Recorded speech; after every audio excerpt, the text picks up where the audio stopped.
Buenas, buenas, ahí está. Y luego tenemos la teoría, ¿ok? Hoy vamos a empezar con un tema nuevo, es clases, objetos y todo lo que tenga que ver con esto. Así que, luego el jueves tenemos nuestra parte práctica, ¿bien? Es importante que hoy tratemos de abordar todas las dudas que tengamos con esta parte teórica, porque esta parte de clases y objetos es una de las que, si le agarras bien la mano con la teoría, después la práctica se hace bastante sencillo, ¿bien? Tienen que aprender a copiar código, básicamente. Pero sí, teóricamente tiene algunas cositas duras, digamos, pero ya lo vamos a ver. También quería decirles que muy bien los que se animaron a hacer la práctica dentro de GitHub, eso está muy bueno. Yo les puse, la mayoría cuando ingresaba este string, devolvía un espacio más entre esto y esto, fíjense. Corrijan eso nada más, y aunque calculo que cuando lo leyeron, porque si lo leyeron y, por ejemplo, a alguien creo que le hice, a ver, voy a abrir una así al azar, pero le hice la salvedad de que le falta, o sea, que le sobraba un espacio, digamos. Y por ahí parece, qué molesto, digamos, si es solamente un espacio, ¿no? O sea, no, eh, puede ser solamente, le agregué solamente un espacio ahí. Pero, fíjense, ahí, de 10. Ahí ya lo volví a actualizar, creo que acá va a salir el commit anterior. A ver si está por acá. Sí, el anterior. ¿Ven? Y fíjense, cuando, bueno, no está, ya cambió las cosas, digamos, pero esto está muy bueno, buena solución acá. Eh, lo que pasaba era que me dejaban un espacio extra, ahora ya lo voy a revisar esto. Traté de mandarle los comentarios ayer, por ahí si alguien se animaba hasta ayer, y bueno, hoy ya no tuve tiempo de revisarlos, pero bueno, ya la voy a revisar enseguida.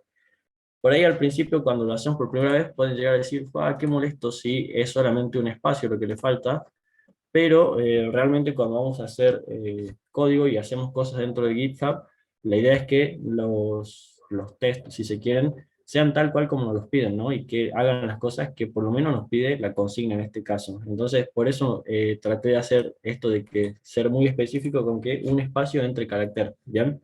Y cuando vi el ejercicio dije, acá van a salir cosas buenas porque la mayoría iba a poner un espacio más. Pero después arreglándolo ya se completa.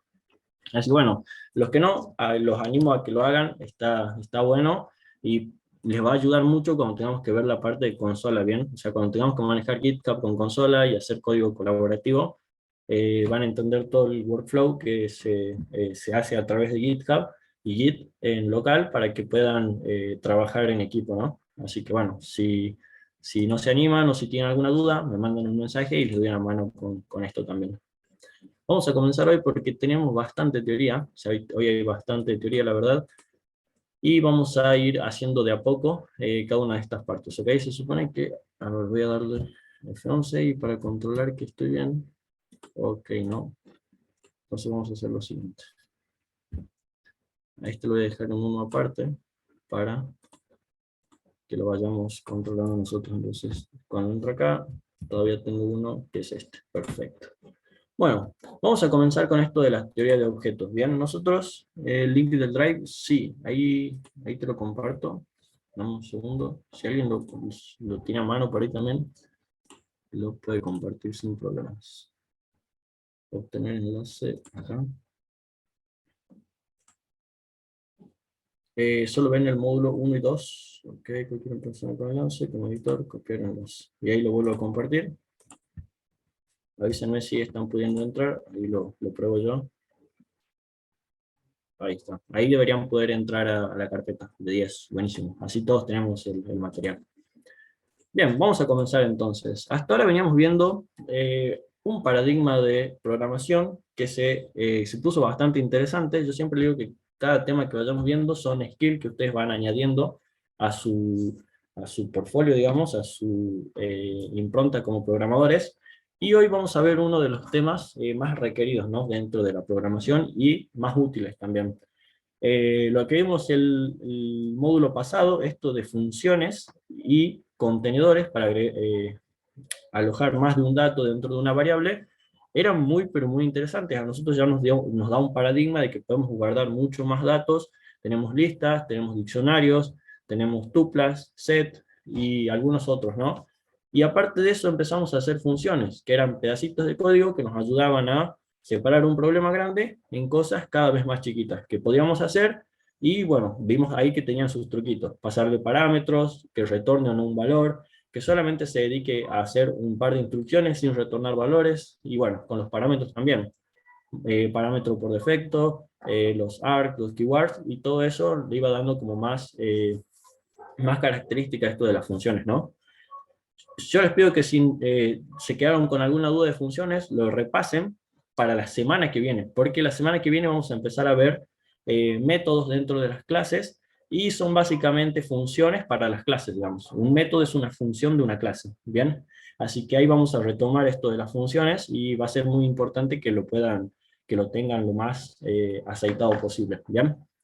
Vamos a ir avanzando entonces. Hasta ahora venimos conociendo nosotros dos paradigmas de programación. Uno era la programación estructurada, los primeros días que estuvimos en el módulo 1 y parte del módulo 2, si no recuerdo, si no mal recuerdo, hacíamos un programita que llevaba instrucciones una debajo de otras, y esas instrucciones se iban cumpliendo. Yo les decía que eso tenía que tener como un orden, porque Python lo que hacía era agarrar una instrucción, ejecutarla, esperar a que termine de ejecutarla, pasar a la siguiente, y así, ¿verdad?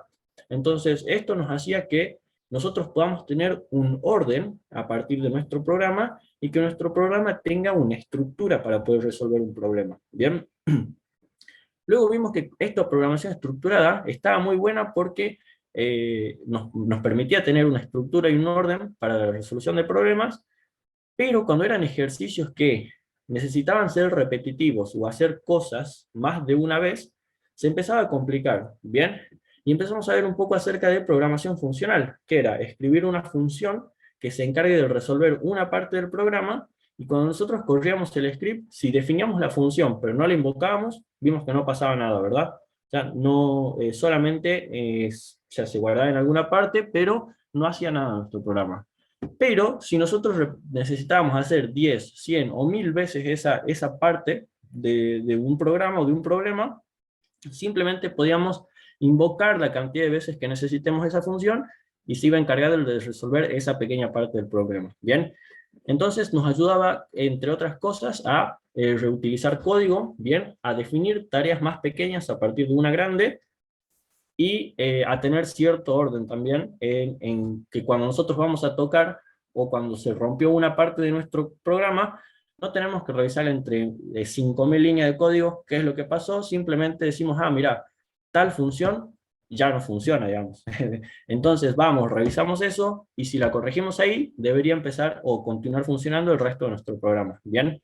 Entonces nos permitía atacar o debuggar una parte de nuestro programa y hacer que funcione todo el resto, ¿no? Ahora se pone un poquito más amigable, le vamos a llamar nosotros, porque hay un nuevo paradigma que es el de la programación orientada a objetos. Bien, ¿qué trata de hacer este paradigma?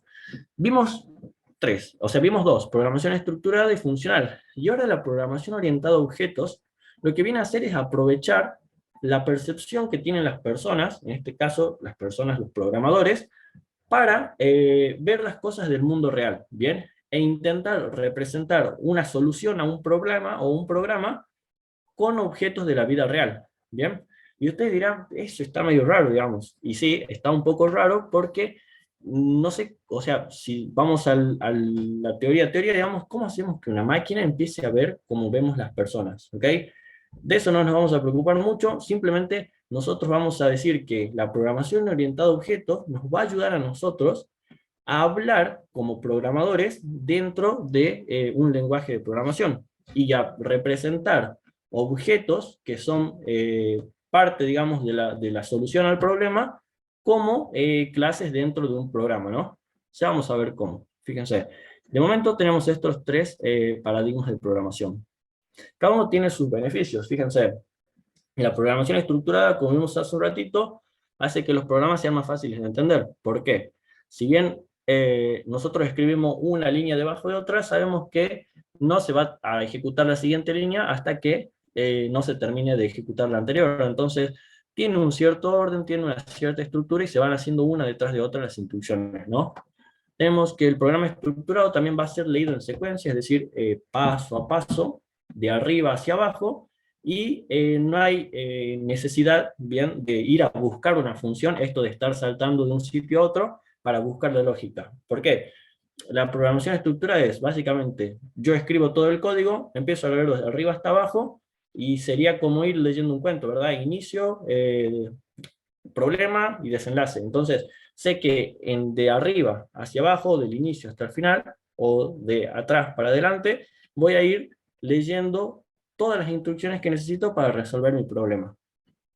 Diferente de la programación funcional, que nos hacía ir a buscar pedacitos de funciones que se encargan de resolver una partecita, y después algún programa grande iba a contener a todas las invocaciones y así resolver el problema, ¿no?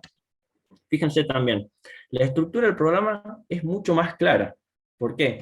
Estas instrucciones que nosotros vemos están más relacionadas entre sí. Se supone que, como les digo, es un cuento lo que vamos leyendo cuando nosotros hacemos programación estructurada, que al principio comienza dándonos unas instrucciones para resolver, después va tomando más sentido y al final del programa ya estamos mucho más cerca de resolver el problema, ¿no? Entonces, tiene una relación entre sí cada una de las instrucciones que vamos escribiendo para poder llegar al resultado final.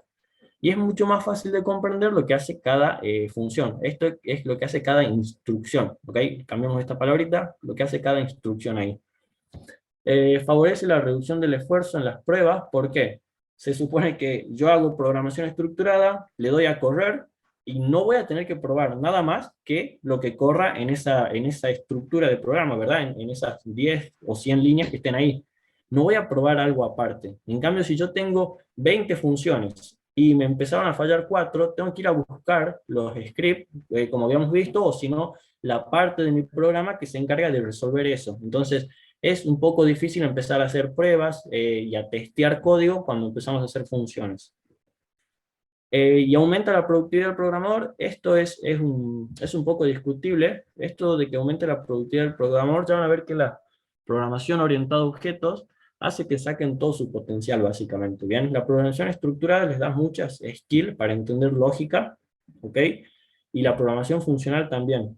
Pero la programación orientada a objetos les permite un nivel de abstracción dentro de la programación que les ayuda a ser mucho más productivos a la hora de resolver problemas, ¿no? Así que esta la dejo discutible, pero puede entrar ahí también. Al principio sí es muy eficiente programar de esta manera, o sea, nadie va a empezar a aprender programando a objetos, digamos. Entonces, tiene sentido, ¿ok? Vamos a ver, por el lado de la programación estructurada tenemos que el enfoque de este paradigma dice: el programita va a consistir en una sucesión de instrucciones, es decir, una detrás de otra, o paso a paso, o un conjunto de sentencias, ¿bien? Tengo muchas instrucciones que quiero correr, y ¿qué es lo que hace el programador? Va a estar como si diera órdenes concretas. Entonces, cada instrucción, yo siempre les digo que es una orden que ustedes le dan al programa. Entonces, la programación estructurada lee de arriba hacia abajo, ejecutando instrucciones. No pasa a la siguiente hasta que no terminó la anterior. Vamos a ver entonces por qué vamos nosotros a meternos dentro de la programación orientada a objetos. Fíjense, la programación orientada a objetos como tal tiene cosas muy, pero muy buenas. ¿Okay? Yo les digo que básicamente, o sea, acá dentro de Python todo es un objeto. Para empezar, si yo voy a aprender un lenguaje en el que todo es un objeto, debería tener sentido que yo aprenda a programar orientado a objetos. ¿Bien? En otros lenguajes las cosas son un poquito diferentes, pero acá en Python todo es un objeto. Ya se van a dar cuenta un poco más adelante. Para nosotros esto va a ser una forma especial de programar, y esto es lo que les venía a decir hace un ratito. Va a ser mucho más cercano a la forma de que cómo nosotros los programadores expresamos las cosas de la vida real, ¿ok? A cómo lo hacíamos en los otros tipos de paradigmas. ¿Por qué? Si yo lo veía la programación estructurada, bien, era una máquina corriendo instrucciones una detrás de otra, y yo tenía que amoldarme a la forma o a la estructura que me pedía ese lenguaje de programación. Para programación funcional me ahorraba un poquito de código, pero yo tendría que seguir amoldado a eso. En cambio ahora cambiamos un poco el juego. Le decimos a la máquina: vos vas a empezar a hablar en mi lenguaje natural, si se quiere, para representar las cosas dentro de la solución de un programa como objetos de la vida real. ¿Bien? Ahora, hay que pensar de una manera distinta, esto sí, ¿por qué? Para poder escribir en términos de objetos, propiedades, métodos y otros conceptos que vamos a ir viendo más adelante, ¿bien? Les pido para la semana que viene que tengan aceitados, por si pueden, esto de las funciones. Si alguien necesita repasar o lo que sea, me manda un mensaje y lo vemos, porque la semana que viene vamos a ver un poco acerca de métodos dentro de objetos, y herencia y polimorfismo y un par de cosas más. Entonces, si es que no tenemos aceitado lo anterior, puede llegar a ser un poco difícil de seguir el hilo, ahí bien. Pero si no, no se preocupen, lo van a entender a la primera, ¿bien? ¿Cuál es la primera skill que tenemos que tener? Bueno, acá hay un par de características, ¿bien? Dice, entre las características, dice, el adecuado diseño de clases favorece la reusabilidad, ¿bien? ¿Por qué? Imagínense que ustedes, eh, primero, acuérdense cómo lo hicieron con programación estructurada, ¿no? Pero imagínense que ustedes van a un sistema y le dicen, mira, vamos a hacer un sistema de un colegio que se va a encargar de manejar o de administrar las notas, la asistencia de los profesores, la asistencia de los alumnos, y así, ¿bien? Entonces, se supone que una clase llamada profesor puede contener a muchas instancias de un profesor distintas, ¿bien? Y ya vamos a ver que estas instancias la van a determinar los atributos que tenga cada instancia, ¿bien? Pero a eso viene la reusabilidad. Yo una vez que defino bien una clase, con la suficiente abstracción, tendría que poder reutilizarla para cada problema donde esté involucrada esa clase. No se olviden de eso. Una cosa más es la facilidad esta de añadir, suprimir o modificar objetos nuevos. ¿Ok? Entonces esto nos va a permitir a nosotros hacer algunas pequeñas modificaciones de una manera mucho más fácil, ¿no? Más sencilla. Esto va a ser muy útil para nosotros a la hora de querer hacer estas operaciones, de añadir, suprimir o modificar objetos. Van a ver que los objetos tienen una vida útil un poco rara. Ya lo vamos a ver enseguida. ¿Qué es lo que trata de hacer o cómo se le enfoca dentro de este paradigma? Y se propone resolver un problema computacional, o sea, esto del problema computacional, siempre un problema, ¿bien? Porque lo que van a terminar resolviendo después en su vida diaria son problemas de personas, digamos, que quieren hacer tal cosa, pero ustedes lo van a hacer a través de la computadora. ¿A partir de qué? De la colaboración entre objetos. Y estos objetos son, o van a empezar a ser objetos que nosotros vamos a representar. ¿Ok? Entonces, ¿cuál es la primera skill que tengo que tener a la hora de empezar a hablar de objetos? Dice, una de las cosas más importantes es la abstracción. ¿Ok? La abstracción nos va a ayudar a nosotros, o a la programación orientada a objetos, poder leerlos de forma sencilla, comprenderlos y mantenerlos. ¿Bien? ¿Por qué?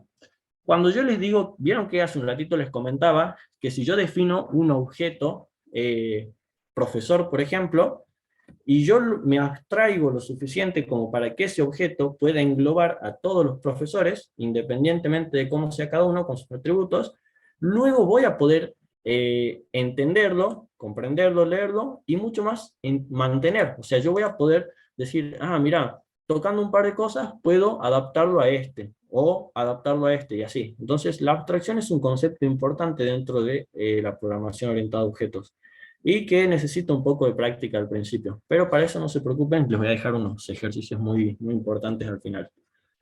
Esto nos va a permitir ocultar, fíjense, detalles de implementación, y va a dejar solamente a nuestra vista los detalles que sean más relevantes. ¿Por qué? Yo no me voy a preocupar, por ejemplo, si yo me estoy dedicando a moldear un profesor, ¿ok?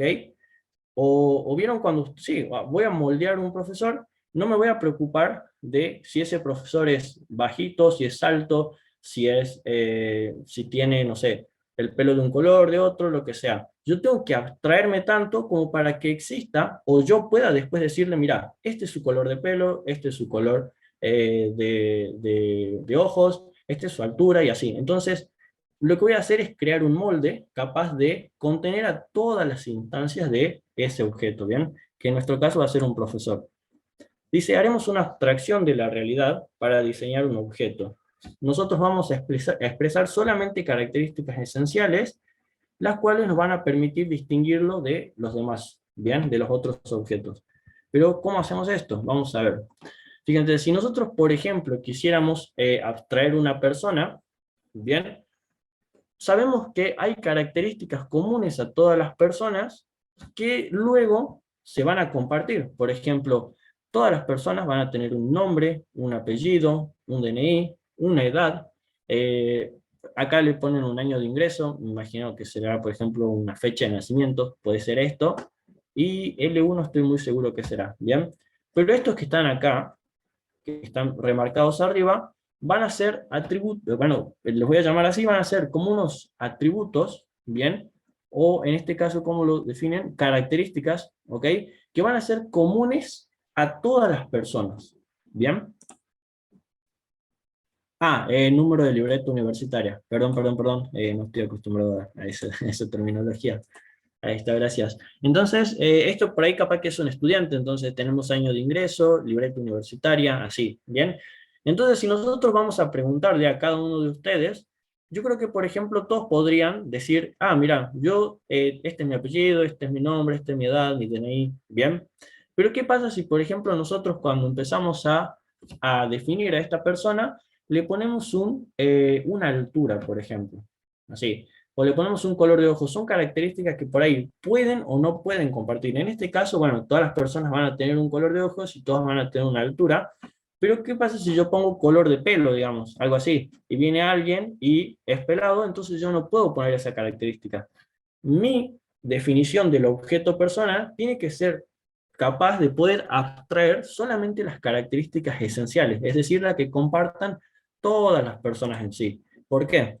Exacto, características comunes a todos los objetos, porque nos pedían hace un ratito o nos decían que nos iban a permitir reutilizar estos objetos si nosotros éramos capaces de abstraernos con solamente las características esenciales de un objeto y no características particulares como pueden ser, bueno, acá un color de ojo, una altura, un color de pelo, no sé, cosas de ese estilo, ¿no? Entonces, queda claro esto de las características generales, bien, las características esenciales le llaman aquí, de un objeto para poder representarlo, bien. Pero bien, ahora entonces, vimos que tenemos una persona como objeto, ¿ese es el único que podemos representar? No. ¿Por qué? Fíjense a qué nos referimos nosotros cuando hablamos de objeto. Vamos a tratar nosotros de hacer una equivalencia, le llama acá, o sea, una igualdad, entre algo que se puede representar en el mundo real y algo que yo voy a representar en un componente de software, es decir, en un objeto, en una clase de un programa, ¿no? De identificadores, bueno, esto también, esto es muy útil, sí, suelen tener estas características como característica esencial o general, eso es verdad. Fíjense, por ejemplo, si nosotros quisiéramos hacer un software para una concesionaria, a la hora de representar a los vehículos, podríamos llamar a la clase vehículos y encontrar cuáles son los atributos comunes entre, por ejemplo, si la concesionaria se encargara de tener autos, barcos, aviones, bicicletas y motos, ¿qué van a tener todos, por ejemplo?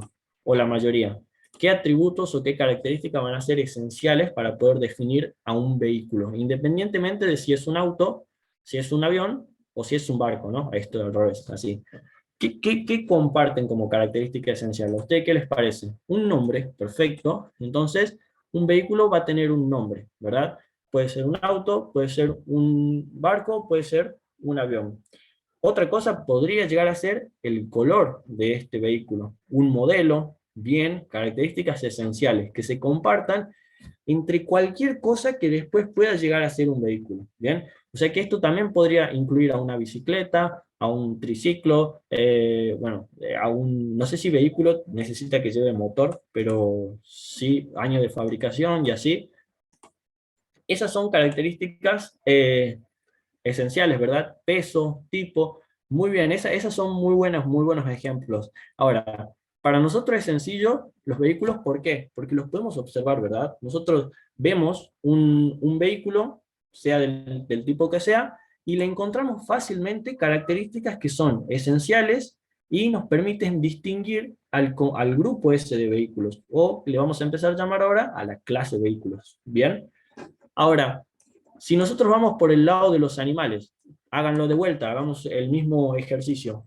¿Qué características esenciales encuentran entre estos animales? Independientemente de que sea un panda, un yaguareté, me imagino que será esto, un perro, un delfín o un pato. Hay características que van a ser esenciales a todos los tipos o a todas las clases de animales, independientemente de que sea uno esto en particular. El hábitat, si son o no son mamíferos, ok.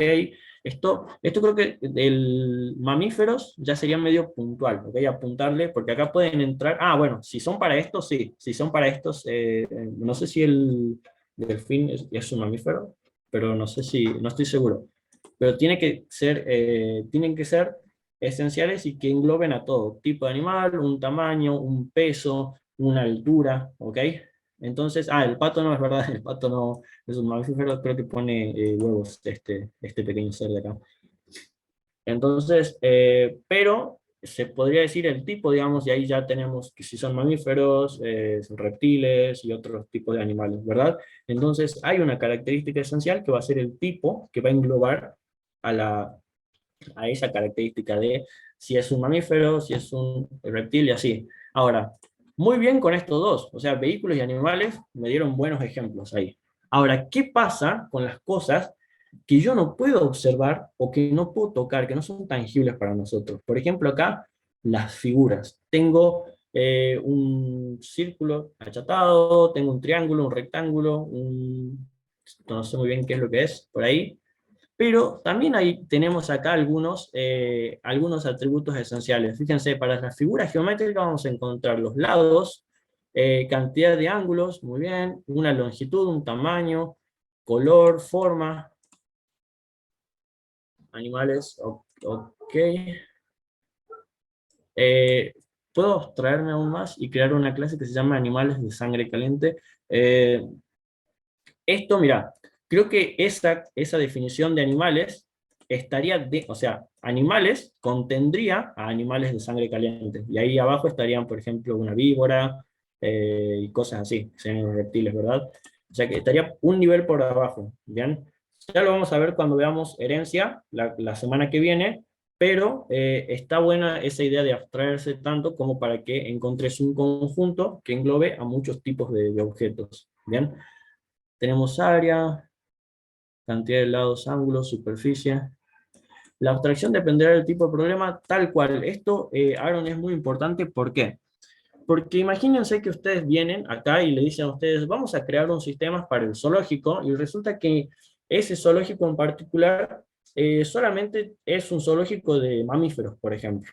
Bien, entonces, a ustedes les convendría, por ejemplo, tener una clase animales o les convendría tener la clase mamíferos nada más y ver qué características son comunes o esenciales a los mamíferos únicamente. Bien, pero ¿qué pasa?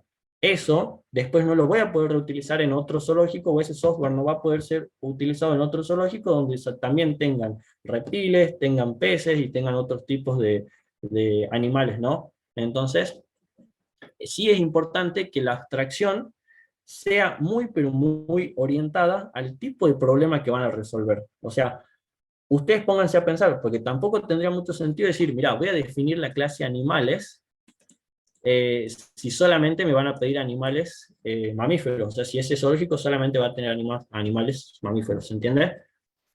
Ahora, una cosa que sí es importante es siempre hagan su software sabiendo que lo van a reutilizar. ¿Ok? Entonces, y que se va a expandir y que va a crecer. Imagínense que después viene ese zoológico y les dice, mira, resulta que nos llegaron 5 víboras y nos llegaron 20 peces, digamos. Y ahora ya no solamente tenemos mamíferos, tenemos esos dos y un par de aves también.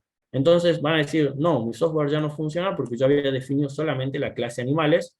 Tendrían que poder ustedes, de todas maneras, tener algún respaldo o alguna forma de que su software se vaya adaptando a esto, ¿no? Por ejemplo, crear las clases animales y después las subclases solamente animales mamíferos. Pero sí, depende mucho del problema. ¿Por qué les digo esto y por qué es importante? ¿Por qué? Uno siempre tiene la esperanza, o bueno, no es la esperanza, sino que realmente es así, de que su software primero que crezca mucho y después de que se puede utilizar en cada problema que requiera lo mismo, ¿no? Imagínense que ustedes hacen un software así y van sería a otro zoológico y le dicen, mira, el zoológico de Buenos Aires está funcionando bien porque están utilizando mi software, pueden controlar los animales, pueden controlar su peso, el estado de salud, qué sé yo. Después se van al zoológico de Tucumán y le dicen, ¿sabes qué? Te puedo vender el mismo software porque ellos me dieron una licencia que yo puedo hacerlo compartido, digamos, y este software se puede llegar a adaptar a tu zoológico, digamos. Entonces, uno siempre tiene la idea de que, o siempre tiene que hacer las cosas pensando en eso, ¿no? En que su software se va a reutilizar en cualquier tipo de sistemas que cumpla con las mismas características del problema con el que lo creó. Ahora, cuando es así, tienen que charlar con su cliente y decirle, yo voy a poder utilizar esto en cada problema o en cada parte que yo necesite, porque si no, lo van a hacer o lo van a adaptar solamente a un tipo de zoológico, sería en este caso, y solamente se lo van a poder vender a ese cliente, ¿se entiende? Entonces, no requeriría de esfuerzo extra por su parte de hacer todo el código reutilizable si ya firmaron un acuerdo de que ese software solamente se vende a ese cliente. Por eso la abstracción ahí quedaría solamente, por ejemplo, en animales mamíferos. Sabemos que ese zoológico tiene animales mamíferos. Ahora, si yo me voy por otro lado y le digo, yo lo puedo vender a cualquier zoológico, me dicen sí, no hay problema, mientras que al nuestro funcione bien, perfecto, voy a abstraerme y hacer que funcione tanto como para que lo pueda reutilizar. Bien, esto es una característica esencial para los programadores lo de la abstracción. ¿Por qué? Con las cosas que podemos ver, vimos que es sencillo agarrar, agarrar y representar características esenciales a objetos tangibles para nosotros. Pero cuando no son tangibles, acá porque conocemos más o menos las figuras, conocemos los puntos, tienen un eje vertical, un eje horizontal, serían sus posiciones en X y en Y para representar un punto, pero cuando se empiezan a hacer cosas, o por lo general las cosas de software, suelen tener clases que necesitan niveles de abstracción muy, pero muy grandes. O sea, después ustedes definen las clases para resolver los problemas y con cada una de esas características esenciales que le decían al principio, y van a tener que empezar a entender cosas de otras personas. Bien, entonces, practicarlo con cosas que entendemos es muy útil para cuando lo necesitemos con cosas que no. Bien, vamos a avanzar un poco más. ¿Por qué? ¿Qué hablamos o qué decimos cuando nos referimos a los objetos? Nosotros cuando hablamos de objetos básicamente tenemos, por un lado, un conjunto de características, habíamos hablado de características esenciales, ¿bien? ¿Qué son las características que podemos observar que comparten todos los objetos de ese mismo tipo, ¿verdad? Ahora, si yo observo un objeto animal, o si observo un objeto vehículo, ese objeto no solamente, no es algo que se queda quieto y que está ahí inanimado y nada, ¿verdad? O sea, tiene un comportamiento determinado o hace algo, ¿bien? Por un lado tenemos qué es, y por el otro lado el comportamiento va a ser qué es lo que hace ese objeto, ¿bien? Entonces, perdón, el conjunto de características va a ser cómo es, perdón, y el comportamiento va a ser qué es lo que hace. Ahora, como vemos en el ejemplo de hace un ratito, el auto, la moto, el velero y el avión tienen características en común. Acá encuentran ellos el color, la marca, el modelo, ustedes me dijeron el nombre, el tipo y así, ¿ok? Pero los comportamientos que son compartidos también entre estos distintos tipos de vehículos son, ellos pueden hacer cosas o operaciones, fíjense, como frenar, acelerar, girar, mm, retroceder, hacer marcha atrás, cosas así, ¿ok? Entonces, esas son las cosas que pueden hacer. Ese va a ser el comportamiento de los objetos, ¿ok? Vamos a continuar un poco y vamos a ver lo siguiente. Si nosotros tenemos entonces estos objetos, tenemos atributos y métodos. ¿Por qué? Las características de las que tanto venimos hablando, ahora van a ser los atributos de un objeto. Vamos a ver al objeto con este nivel de abstracción como una cajita que tiene atributos y comportamientos, perdón, características y comportamientos. Las características las vamos a conocer como atributos y los comportamientos los vamos a conocer como métodos. Bien, fíjense que acá dice que el atributo va a ser un contenedor de un tipo de dato asociado a un objeto. Nosotros ya vimos los diferentes tipos de datos, tanto los tipos de datos propios de Python, como los contenedores con los que podemos representar más de un dato a la vez, ¿verdad? cuyo valor puede ser alterado por la ejecución de algún método, o sea, por algo de acá. O sea, si yo defino las características con las que comienza mi objeto, este comportamiento después puede hacer que estos atributos cambien, ¿ok? Pero, ¿por qué? Estos métodos son un algoritmo asociado a un objeto que lo que hace es que la ejecución de las instrucciones que estén ahí adentro van a desencadenar tras la repetición de un mensaje, le llaman aquí. Básicamente, un método, y por eso es que les pido que lo repasen si no lo recuerdan un poco, van a ser funciones dentro de las clases. Son cosas que pueden hacer mis clases o mis objetos. ¿Bien? Vamos a ver. Las clases para nosotros van a ser plantillas para poder crear objetos. Como yo les mencioné, acá le llaman plantillas, yo me acostumbré mucho a llamarle moldes, ¿bien? Ustedes cuando modelan una clase, básicamente lo que están haciendo es crear el molde con todas las características esenciales y los comportamientos esenciales de esa clase para después poder representar la generalidad, ¿no? La clase forma la base para la programación orientada a objetos y es una de las principales paradigmas dentro del desarrollo de software en la actualidad. Si ustedes después buscan, eh, hay mucho, o sea, en muchas de las entrevistas de trabajos piden que, o sea, esto ya ni siquiera lo piden, esto es lo que le iba a decir, ya ni siquiera lo piden porque es como que sí o sí tienes que saber objeto, digamos, básicamente. Ya antes, cuando se creó el paradigma, y se empezó a utilizar mucho, se incluía dentro de las ofertas de trabajo que era importante conocer programación orientada a objetos, digamos, PO, así. Pero hoy en día ya ni siquiera lo ponen y se lo toma como que, si estás programando, mínimamente, por ejemplo, en Python, tenés que saber programación orientada a objetos, ¿ok? Ya ni se lo incluye como un requisito. Bueno, como tenemos acá, una clase va a ser una plantilla o molde para poder crear objetos. También a una clase se le va a llamar modelo. Vamos a ver lo siguiente, fíjense. Para poder llamar nosotros a estas clases, vamos a utilizar la palabra reservada class y vamos a ponerle un nombre a esta clase, un identificador. Por ejemplo, podría ser, ¿qué es lo que vimos hace un rato? Un vehículo, así. ¿Ok?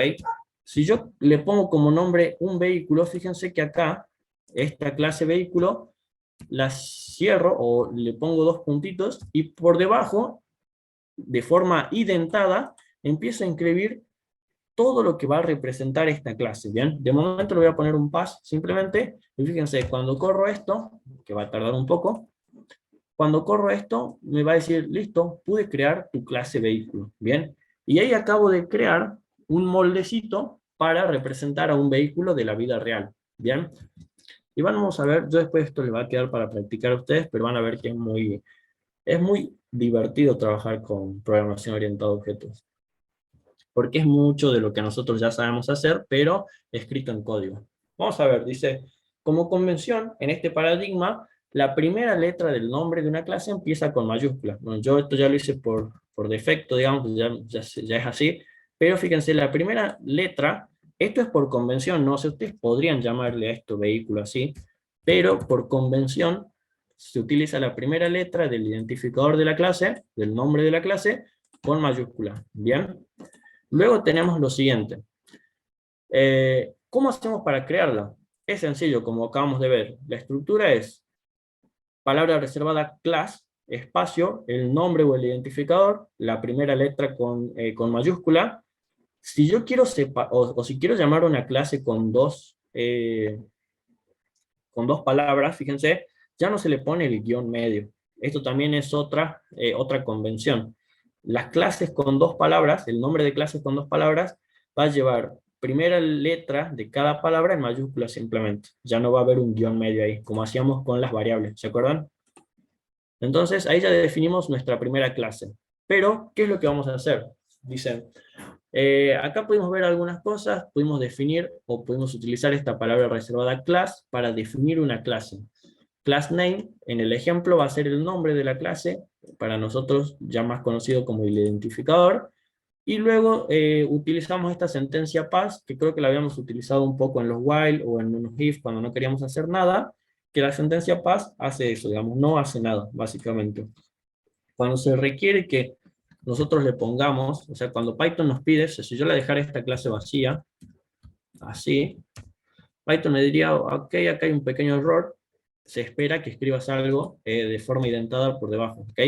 Cuando necesito completar sintaxis, le puedo poner la instrucción pass y eso me ayuda bastante, ¿bien? Es una instrucción creada básicamente para eso. Ahora, esto que no hacía nada, no requiere acción alguna. Bien. Ya creé mi clase, ¿bien? Ahora, así como ustedes creaban las funciones y le invocaban, ¿se acuerdan? Que cada vez que necesitaban correr esa pequeña parte de código, la pequeña porción del problema que resolvía la función, la invocaban, acá hay que hacer algo parecido. Cuando yo creo una clase, la vamos a crear a partir de objetos con estas características específicas. O sea que básicamente vamos a crear el molde cuando creemos la clase. Pero cada vez que nosotros necesitemos crear ¿vieron cuando ustedes hacen el molde de la torta? Ya crearon el molde y les sirve para hacer muchas tortas, ¿verdad?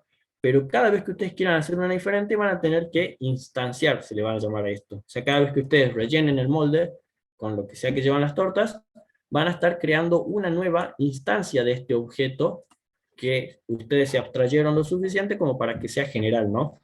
Entonces, nos va a permitir generar una instancia o un objeto nuevo. Por el lado de la clase, tenemos el molde, y cada vez que instanciemos, ahí sí vamos a tener un objeto o una instancia de la clase, ¿bien? En programación orientada a objetos, estas instancias, o sea, lo que nosotros instanciemos,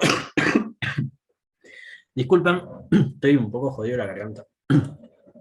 Lo que nosotros instanciamos, eso es lo que va a cobrar vida, o lo que va a tener vida cuando empecemos a ejecutar nuestros programas, ¿ok? Ahora, para nuestra clase persona, vamos a tener tantas instancias como nosotros queramos para poder resolver un problema. ¿Cómo hacemos esto? Si quieren esto lo podemos cambiar, voy a cambiar la clase vehículo, o si quieren podemos continuar con la clase vehículo, no hay problema, ¿bien? Pero fíjense, por un lado, yo ya había creado la clase, ¿verdad? Voy a cambiarlo por la clase persona para poder hacer una instancia. Y cada vez que yo quiera crear una instancia, voy a llamar a una variable, en este caso persona 1, y le voy a decir que va a ser igual a, ¿y cómo lo llamo?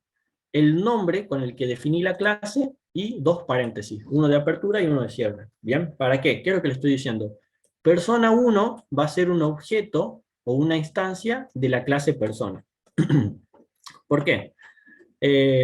Esto es como si se tratase de la asignación de una variable normal, nombre de la variable igual a la clase con los paréntesis, igual al identificador de la clase con los paréntesis, y dentro de estos paréntesis irán todos los parámetros de entrada si es que los necesitamos, ¿ok? Vamos a ver qué hay más abajo. ¿Por qué habla acerca de estos parámetros de entrada? Fíjense, por el lado de las clases, nosotros acá tenemos la definición de la clase. ¿Ven? Fíjense, la clase persona que va a tener estas características esenciales, estos atributos, el nombre, el apellido, el DNI y una edad. Bien, este será nuestro molde o plantilla. Ahora, cada uno de estos que vemos acá, Pedrito, Cami y Manolo, van a ser una instancia de la clase persona, es decir, agarraron los atributos de Pedrito, los metieron dentro del molde y obtuvieron el objeto Pedrito aquí, ¿ok? Que es un objeto o una instancia de la clase persona. ¿Qué es lo bueno de las instancias? Que son todas, o sea, todas son una persona aquí, ¿bien? Pero cada una tiene características particulares. Fíjense, el nombre acá es Pedro, y acá es Camila, y acá es Manolo. El DNI acá es este número, acá este número, y acá este número. Entonces, ¿qué es lo que hacen cuando crean la clase? Crean un molde capaz de que después cada una de las instancias, de los objetos de esta clase, puedan meter sus atributos particulares de esa instancia, ¿bien? Y así representar varios objetos, acá tenemos a 3, a partir de un molde que yo creé con la clase persona. Vamos a ver cómo hacemos esto, fíjense si, vamos a empezarlo desde un principio. Voy a llamar a esto la clase persona, ¿ok? Y cuando yo quiero instanciar, lo voy a hacer en dos pedacitos de código separado.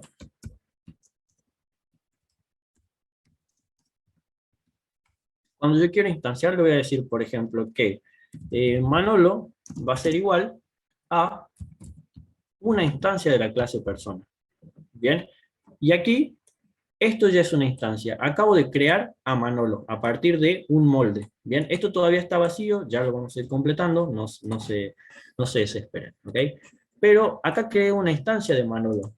Ahora voy a crear una de Cami y otra de Pedrito, ¿ok? ¿Cómo hacemos esto? Básicamente, lo mismo. Vengo acá y le digo que Camila va a ser igual a otra instancia de persona. Y por último, me vengo acá y le digo que Pedrito va a ser igual a otra instancia de persona. ¿Qué es lo complicado de esto? Fíjense. De momento, si yo le digo que me imprima a Manolo, ¿qué es lo que hace Python? Agarra y me dice que persona... Ah, perdón, no corrí esto. Ahora sí. Me dice, Manolo es esto, digamos. Es un persona object, un objeto del tipo persona. ¿Ok? O sea que está haciendo referencia a esto de acá. Ya existe el molde persona y la instancia de Manolo para esa clase persona. ¿Bien? Mil disculpas. Ahora sí vamos a continuar. Primero nos vamos a quedar con esto, de que nos devolvió que cuando le hacemos un print, nos dice que esto es una clase del tipo persona, que yo definí arriba. Pero ahora, ¿cómo hago para diferenciarlos? ¿Por qué? Si yo a esto le corro lo mismo y le digo que también me imprima a Camila, y que me imprima a Pedrito, lo único con los que yo voy a poder diferenciar acá son básicamente con los espacios en memoria donde se guarda esto, pero no es la forma en la que, si yo le estoy diciendo que las clases nos ayudan a entender un programa de la forma en la que lo pensamos las personas, esto no tiene nada que ver con la forma en la que pensamos las personas, ¿ok? Entonces vamos a convertir esta definición o este molde de la clase persona para que después podamos diferenciarlos nosotros básicamente, ¿bien? ¿Cómo hacemos esto? Fíjense.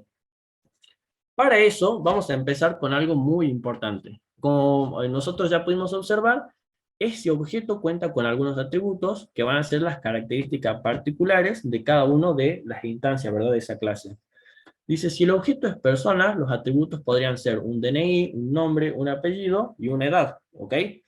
Los atributos estos van a describir el estado de un objeto y los atributos pueden ser de cualquier tipo de dato. Esto es importante porque a veces nosotros solemos, cuando empezamos a caer en el pecado de que estos atributos sean simplemente los tipos de datos primitivos en Python, ¿ok?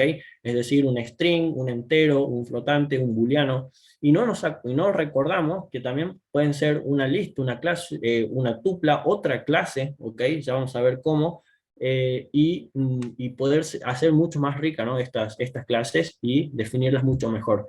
Entonces, ¿cómo vamos a hacer esto? Fíjense, dentro de init vamos a definir los atributos de persona y le vamos a dar un estado inicial, realizando algunas asignaciones sobre estos.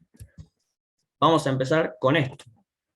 Si yo le digo, mira, voy a crear el constructor init, bien, y le voy a decir que se autorreferencia, dentro de este init van a estar todos los atributos que yo necesito para definir el molde de persona. Entonces, uno de los atributos habíamos visto que era el nombre, que de momento va a empezar vacío, el apellido puede ser aquí, una edad. Otro link en bola, porque eso tienen que avisar. No sé, activo el micrófono. A ver, ahí está. Self, DNI, ok. Y que, perdón, bueno, el DNI ya lo podríamos poner nosotros, ya sea como un string o lo podríamos poner como un entero. Si quieren, le puedo poner como un string simplemente. Y, por ejemplo, una edad, ok. Entonces, estos van a ser algunos atributos que van a ser comunes a todas las personas en este caso, ¿no? A ver ahí. Entonces, para la edad voy a poner también un vacío, ¿sí? Vamos si está más o menos parecido al otro. Si no, DNI y la edad, bueno, los pusieron como unos enteros ellos. Voy a hacer exactamente lo mismo. Ok, entonces por este lado, sí, este init que tenemos acá va a ser un constructor. ¿Y qué es esto del constructor? Fíjense, Cuando yo defino un tipo esto es un método, un constructor es un método que tiene estos dos guiones bajos por delante y por detrás del identificador, ¿no? Que es el init. Y el self nos va a ayudar a nosotros para autorreferenciar a la clase persona. Fíjense que ahora cuando yo hago esto así, y le digo que manolo.dni, que me imprima a manolo.dni, me va a decir acá que esta persona no tiene el objeto, bueno, esto porque me olvidé de correr primero esto de acá, y ahora sí. Fíjense, cuando yo ahora le digo que me imprima a manolo.dni, lo que estoy diciendo es que me imprime el atributo DNI de Manolo. ¿Por qué? Yo acá definí, o acabo de definir, algunos atributos, bien, que son generales para estas personas. Pero si yo voy a ver el DNI de Camila y el DNI de Pedrito, ahora todos estos atributos son compartidos. Es como que acabo de decir, mira, este es el molde con el que vos vas a instanciar a los objetos. Y todas las personas cuando empiecen van a tener un nombre vacío, un apellido vacío, un DNI 0 y una edad 0. Eso está mal si nosotros acabamos de ver hace un ratito que para cada una de estas instancias íbamos a tener atributos o valores diferentes para esos atributos, ¿no? ¿Y cómo hacemos esto? Acá ya definimos los atributos, si se quieren, de forma general, ¿ok? Y con su constructor. El constructor, este init, def init, lo que va a hacer es decirle, estos van a ser sus atributos, o va a poner ahí sus atributos cada vez que ustedes lo instancien. ¿Cómo hago para pasarle algunos parámetros para que cada uno de estas... Exacto, vamos a hacer eso, vamos a pasarle valores para que cada uno de estos atributos puedan diferenciarse, ¿no? O sea, cada instancia de la clase pueda tener atributos diferentes. ¿Cómo hacemos eso? Esto creo que, a ver si no me equivoco. Esta definición que tenemos del método, de momento para nosotros, la instancia en sí va a ser solamente una variable. Vieron que lo único que hicimos es, Pedrito, ahí lo explico. Incorporando este parámetro self, va a ser una variable que va a representar la instancia de la clase. O sea, cuando ustedes hacen el self acá, lo que están diciendo es que a este método hace referencia a cada una de las instancias, básicamente. Es como la forma en la que le dicen el parámetro nombre de cada instancia es este, ¿ok? Con un self, si ustedes no lo ponen aquí, ¿ok? Si ustedes no lo ponen aquí, vamos a probarlo de esta manera, creo que así va a quedar más claro. Sí. ¿Ok? Si yo lo hago de esta forma, y luego le digo a esto que lo corra así, ustedes básicamente lo que hicieron es decirle, los parámetros generales van a ser estos, ¿ok? Pero ahora, cuando hacen un self, van a ir apuntando a cada una de las instancias. O sea, cuando ustedes llamen a un constructor con una nueva instancia de esta clase, le van a decir que el nombre de esa instancia es el self.nombre. Es como self en inglés es tú mismo, yo mismo, digamos. Entonces, acá lo que le están diciendo es que se autorreferencia para poder instanciar o tener los atributos dentro de cada una de las instancias que ustedes creen de esta clase persona. A ver, es un poco raro porque en otros lenguajes este self no existe, pero lo que básicamente es, ustedes con el self le están diciendo que estos parámetros de acá van a hacer referencia a cada una de las instancias, ¿bien? De esta clase. Fíjense que, por otro lado, que a ver si en esta... De momento nosotros tenemos la instancia, ¿bien? O sea, cuando nosotros creíamos Pedrito igual a persona, lo que hacíamos era tener teníamos un método que era la definición de una función ordinaria, digamos, que teníamos por ahí dando vuelta. Cuando incorporamos este parámetro self, esa variable representa la instancia de la clase, o sea, que ustedes le están diciendo que ya no tratan del molde, o sea, ya no tratan eso como un molde, sino va a ser un método que va a apuntar a cada una de las instancias, básicamente. Cada instancia se autovalora de acuerdo a la cantidad y tipo de atributo. Ok, vamos, creo que esto, vamos a, no dejar muy explicado acá y sí es bastante útil. Self en clases de Python. Hay un ejemplo que está muy bueno y voy a ver si lo puedo encontrar. Fíjense acá. Cuando ustedes crean el constructor, lo que le están dando es la propiedad a la clase de que se pueda crear con parámetros diferentes. Bien, esto es un video, pero por acá debe tener el self. Ok. Cuando ustedes crean el método, o sea, def game over, si ustedes no le ponen el self, este método es un método que está ahí dando vueltas, ¿ok? Acá. Que va a ser un método que va a estar como una función básicamente. Pero cuando ustedes le pongan el parámetro self, lo que van a poder decir es que este método corresponde a esta clase, básicamente. Es como que referencian o autorreferencian a la clase para decirle esto corresponde a tal cosa. ¿Bien? A ver si acá hay otro que sea un poco más sencillo. No.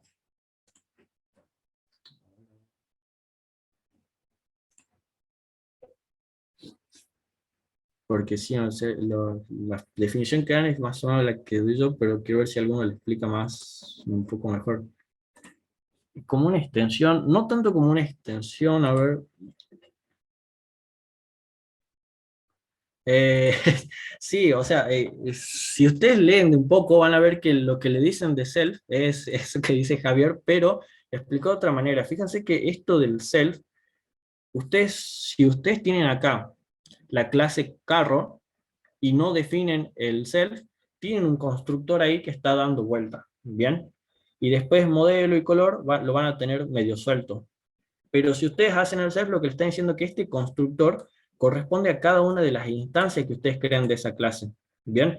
¿Por qué? Miren, si nosotros intentamos hacer lo siguiente, voy a copiar exactamente así.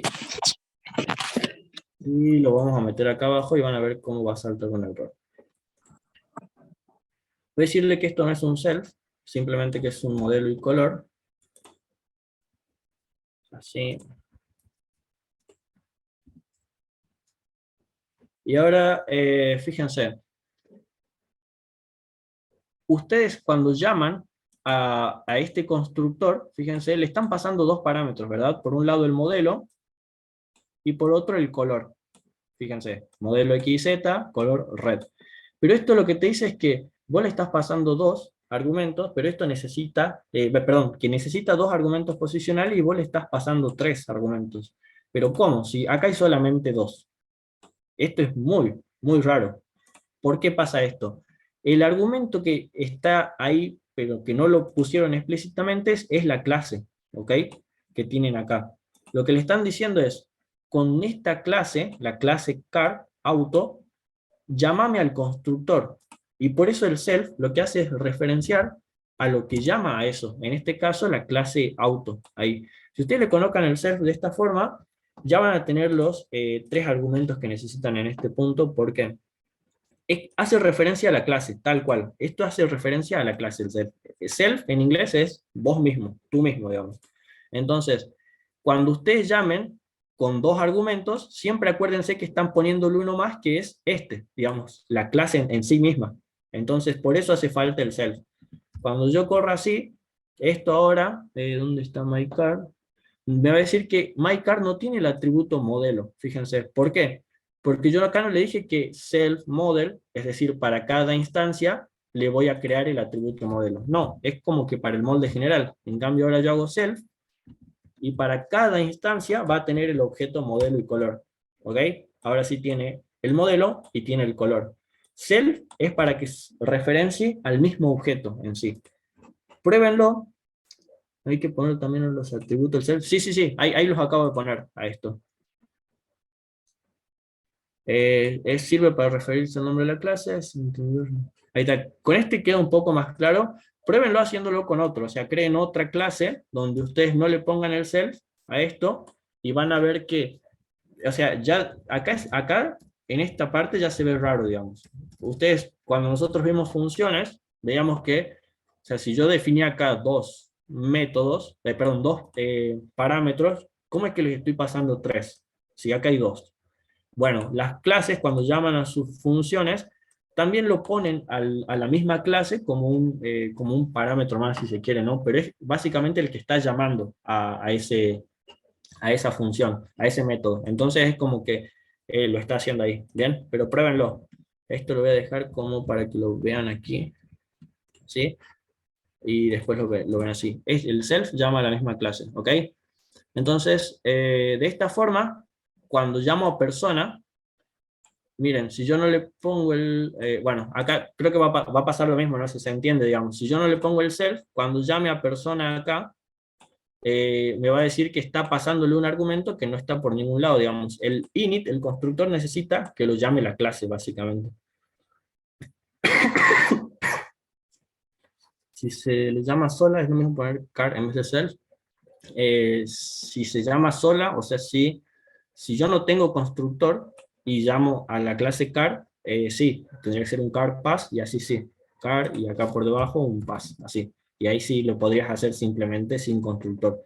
Cuando vos ya creas el constructor, quien está llamando al método ya es la clase, digamos. Entonces necesita tener el argumento self.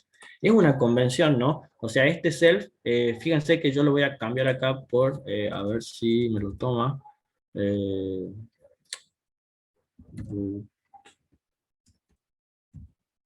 y acá le digo que sean root también. O sea, esto es una convención. En todas las clases lo van a encontrar de esta manera.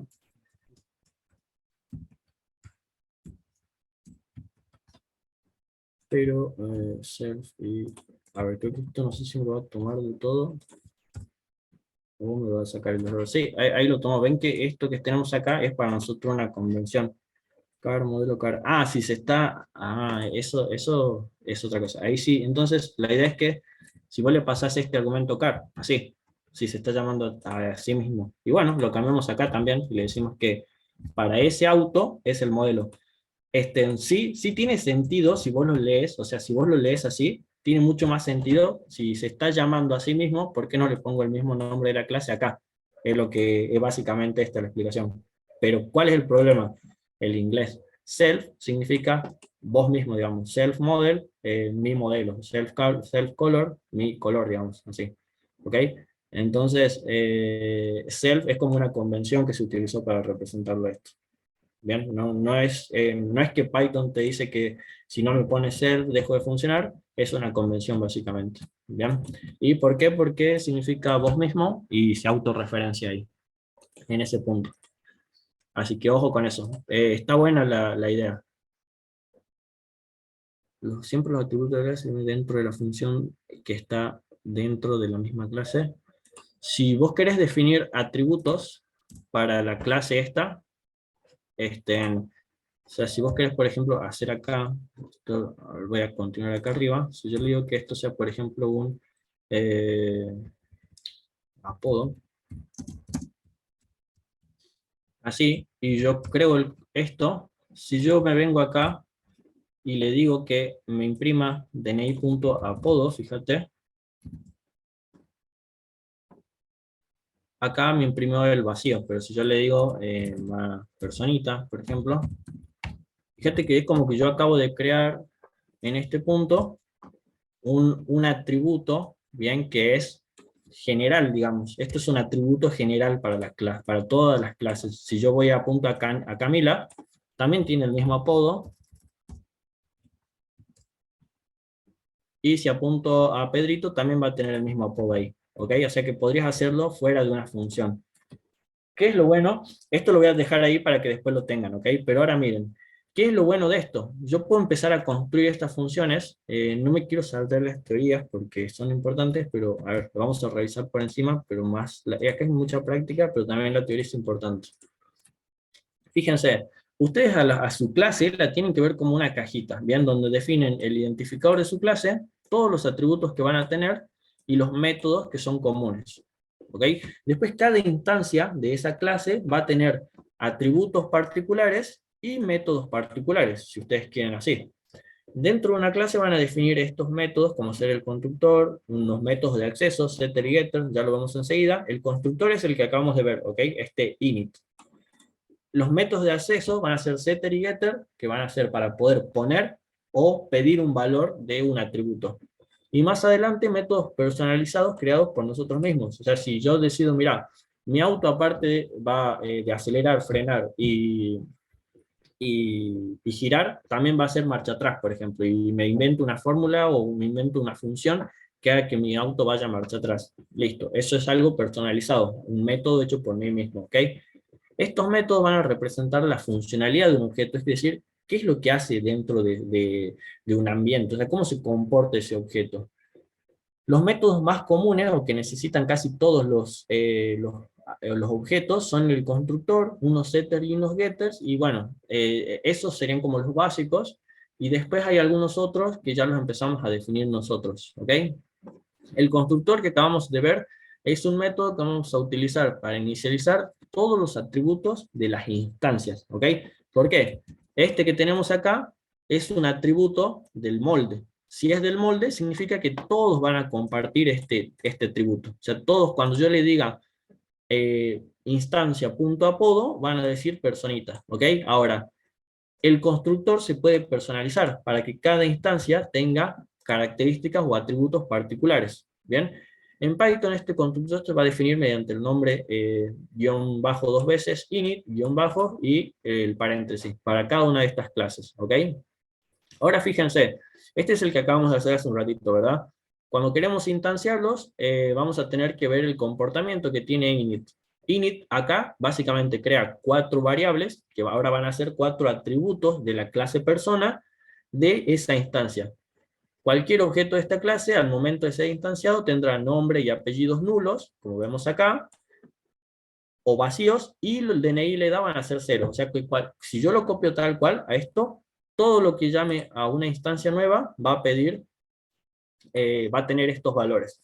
Pero no tiene mucho sentido, porque acabamos de ver que clase significa molde, pero que instancia significa particularidades, es decir, un tipo diferente de objeto. Entonces van a tener características particulares. Por supuesto, vamos a definir un comportamiento de inicialización distinto si así lo necesitamos. ¿Cómo hacemos eso? Fíjense. Vamos a empezar a crear y vamos a decirle que ahora el constructor persona va a llevar estos parámetros. O sea, cuando yo llame a persona, voy a decirle nombre, apellido, DNI y edad, ¿ok? Y ahora ya no le voy a pasar valores por defecto. Le voy a decir que, mira, nombre es el nombre que vos me estás pasando. Apellido es el apellido que vos me estás pasando. El DNI es el DNI que me estás pasando y la edad lo mismo, ¿ok? Y ahora fíjense, si yo corro esto así tal cual, perdón, primero esto, si yo corro la clase y ya definí que mi clase va a necesitar algunos atributos extra, cuando yo llamo a la instancia acá, me dice, acá hay un pequeño error. O sea, yo estoy necesitando nombre, apellido, DNI y edad para poder crear a Manolo. ¿Bien? Y vos no me estás pasando nada. Entonces yo tendría que venir acá y decirle, mira, tenés razón, te voy a pasar el nombre, Manolo, no sé, Pérez, ¿sí? Te voy a pasar el nombre, el apellido, la edad y el DNI. ¿Ok? Perdón, el DNI. Esto sí. Y la edad, 20 años para Manolo. Fíjense que cuando yo corro esto, me dice, perfecto, pude instanciar a Manolo. Ahora Manolo tiene esos atributos, vas a tener que hacer lo mismo con Camila y Pedrito. Lo mismo para este lado ahora. Camila necesita sus propios atributos, porque ahora ya no lo definimos como la generalidad o con valores o con atributos por defecto, con valores por defecto. Ahora sí o sí vamos a decir, cree el molde de la clase, cada instancia necesita ser representada como es en la vida real, ¿ok? Entonces Camila tiene su apellido, será, no sé, por ejemplo, Sosa, así, y lo pondremos el documento al revés, y la edad van a ser 22 años para Camila. Lo mismo por el lado de Pedrito, se va a llamar Pedro Sánchez, y voy a poner un documento y le voy a poner una edad de 18 años. Si yo me vengo acá, fíjense, ahora corrí esto y cuando yo le apunto al DNI ya no me tiran todos 000, que es lo que tenía hace un rato, ¿verdad? Ojo que miren, si yo acá le digo todos van a tener DNI 0, Sí, ¿no? O sea, le estoy poniendo valor por defecto ahí, 0. Pero si yo le digo que el atributo que me manden va a ser el valor de mi atributo de esa instancia, ya lo estoy definiendo ahí, ¿ok? Entonces, acá vemos que es bastante sencillo entrar a cada uno de los atributos de esto. O sea, si yo quisiera representar, por ejemplo, a Manolo, haría un Manolo.nombre,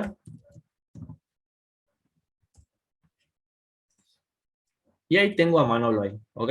Tengo el nombre de Manolo. Si hago un Manolo.apellido, lo mismo, tengo el apellido de Manolo. ¿Qué pasa acá? No me está guardando el anterior. O sea, saben que lo que saca por la consola es lo último, ¿verdad? Entonces esto lo meto dentro de un print, y esto también. Ahora empecé a crear instancias de esa clase persona con particularidades. Como verán, ya tienen nombres distintos, apellidos distintos, documentos distintos y DNI distintos. Pero acabamos de ver que hay atributos que son necesarios para poder instanciar una persona. ¿Ven? Vamos a seguir un poquito más porque esto se va a poner cada vez más entretenido. ¿Qué pasa? Yo cuando apunto a la instancia y le digo Pedrito.nombre, me arroja el nombre, ¿verdad? Esto, podemos definir, esto también es importante, y desafortunadamente en Python, porque en otros lenguajes sí se puede hacer, no vamos a poder definir varios constructores a la vez. No sé si alguien viene de Java, pero en Java vos podrías tener tu constructor y decirle que a partir de, por ejemplo, si tenías 3 parámetros, iba a 1. Si en tu clase tenías 3 parámetros en el constructor, se iba a instanciar con ese. Si tenías 4, se iba a instanciar con ese. Si tenías 5, con ese, y así. Si no tenías ninguno, podías tener el constructor por defecto y ya se instanciaba. ¿Ok?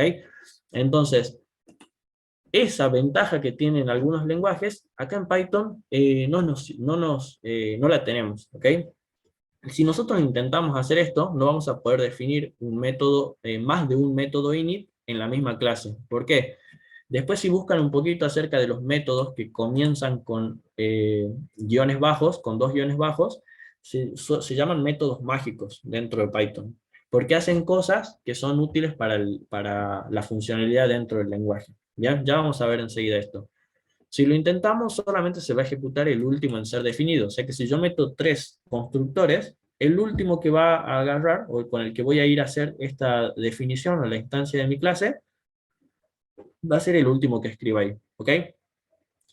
Pero, en lugar de eso, podemos emplear los diferentes tipos de parámetros. Nosotros en la unidad anterior hemos visto que teníamos parámetros posicionales, por defecto, u opcionales. ¿Ok? Así vamos a poder definir un constructor que cuando nosotros le mandemos 2 parámetros, haga una cosa, que cuando le mandemos 3, haga otra, y así.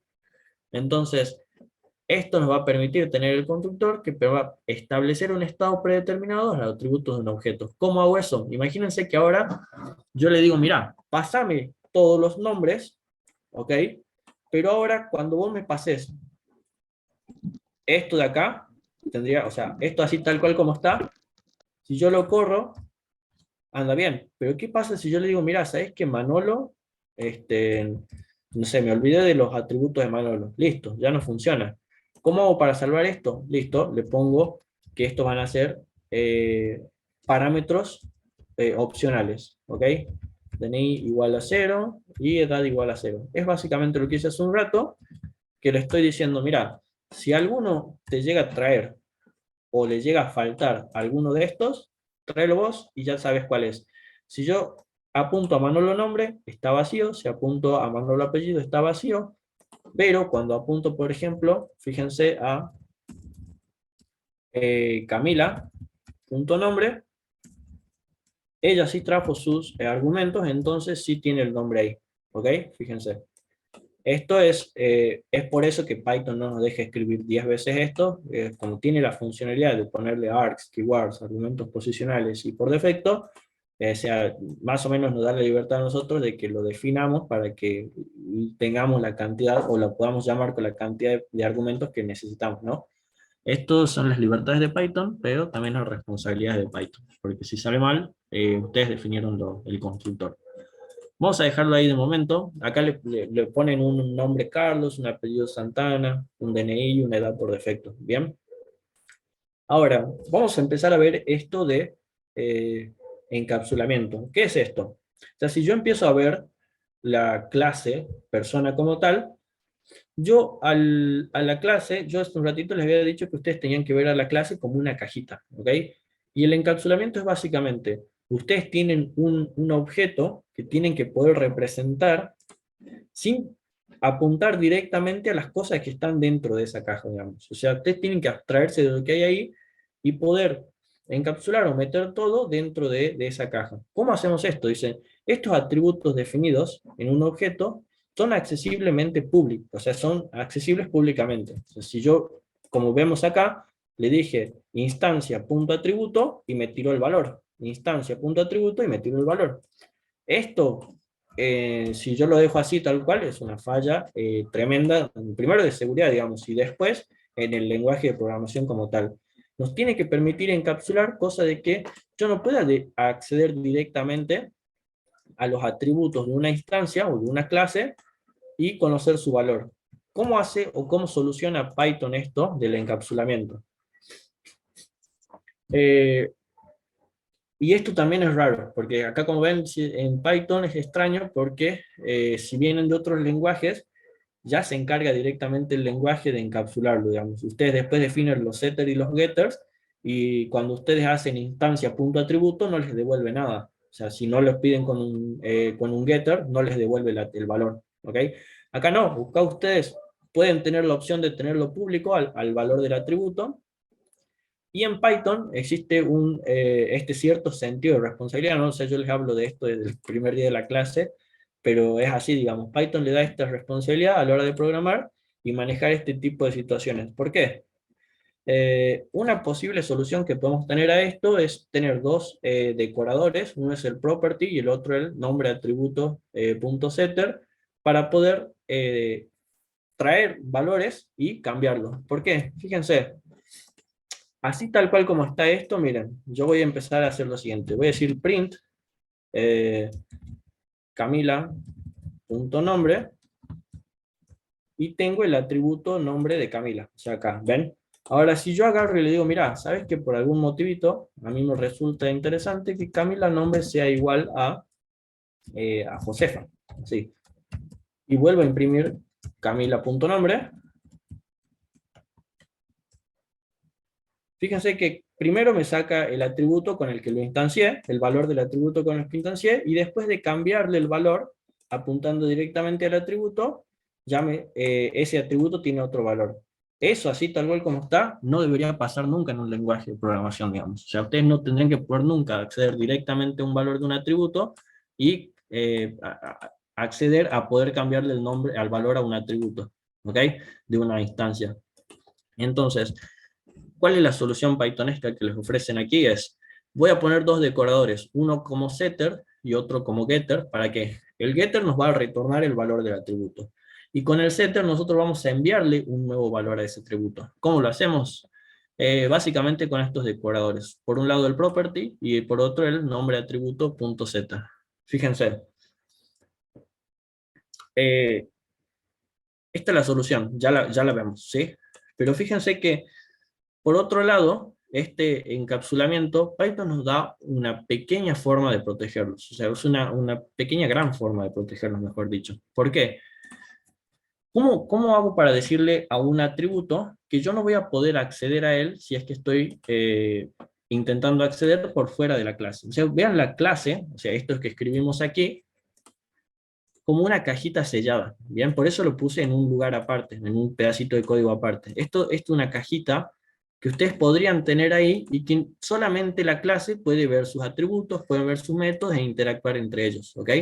Ahora, ¿cómo hago para poder decirle que no puedo acceder a este atributo nombre, por ejemplo? Python nos da la opción de tener uno o dos guiones bajos en cada uno de los atributos. ¿Para qué? Fíjense. Para poder ser modificados, para lograr el encapsulamiento de estos objetos y que los atributos de estos objetos sean únicamente modificados por operaciones. ¿Cuáles son las operaciones? El setter, o que tenga una función o sí, un método especial que se encargue básicamente de hacer eso, ¿no? De modificar el valor. Para que los atributos de una clase no sean accedidos de manera directa, vamos a protegerlos. ¿Cómo lo hacemos? Antes del nombre del atributo, un solo guión, para que el atributo sea protegido, es decir, que solamente vamos a poder acceder al atributo desde la misma clase y desde clases hijas, que ya vamos a ver la semana que viene. O también puede ser un atributo privado que solamente vamos a poder acceder desde la misma clase, ni siquiera desde las clases hijas, ¿ok? Entonces vamos a ver cómo hacemos. Atributo protegido lo hacemos de la siguiente forma, fíjense. Aquí.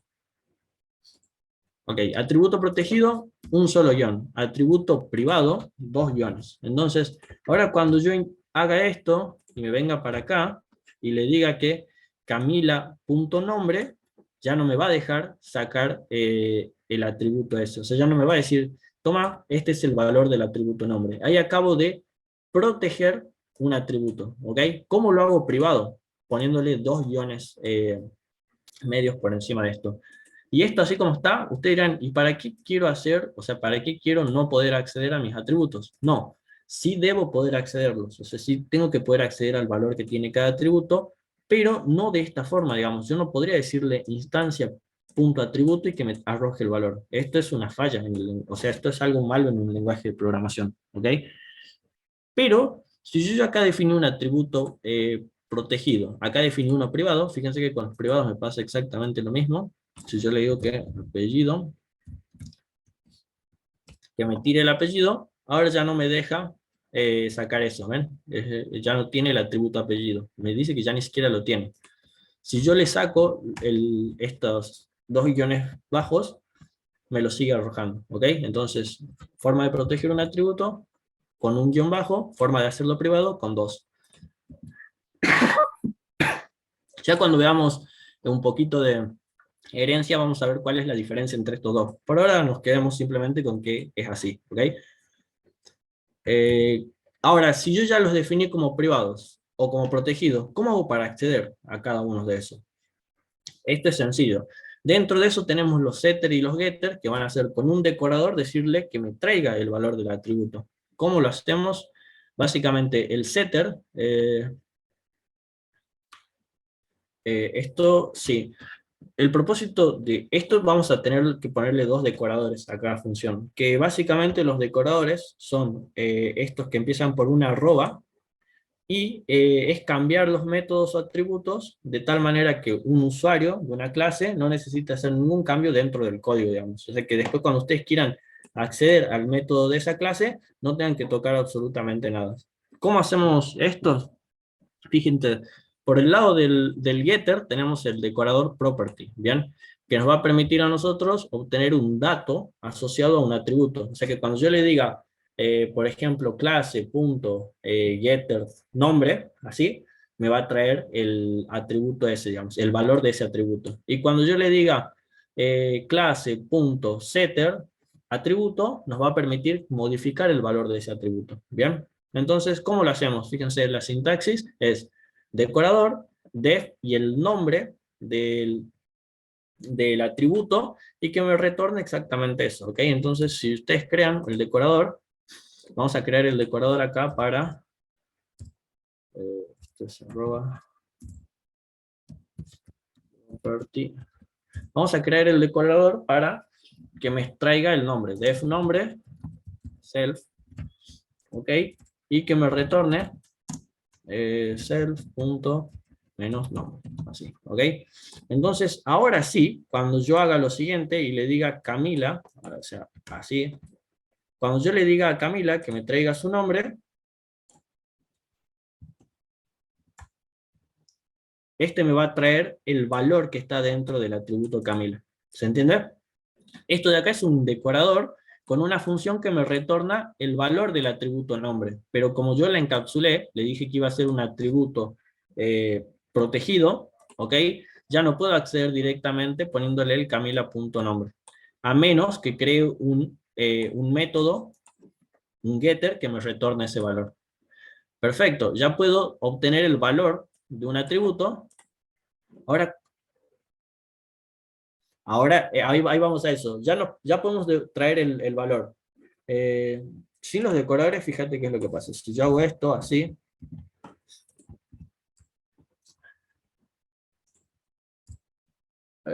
a esto. Si yo tengo el atributo, o sea, si yo le pedí acá el nombre, lo que me hace, lo que me está diciendo es, básicamente, tenés acá un método dentro de la clase persona que se llama nombre y que te devuelve esto, digamos. ¿Ok? El decorador te ayuda a que vos sepas que es una propiedad de la clase y después lo puedas sacar como un print. ¿Ok? Porque viste que cuando quisimos hacer print Manolo, también nos sacaba algo parecido, nos sacaba el objeto, la posición en memoria donde estaba guardado el objeto.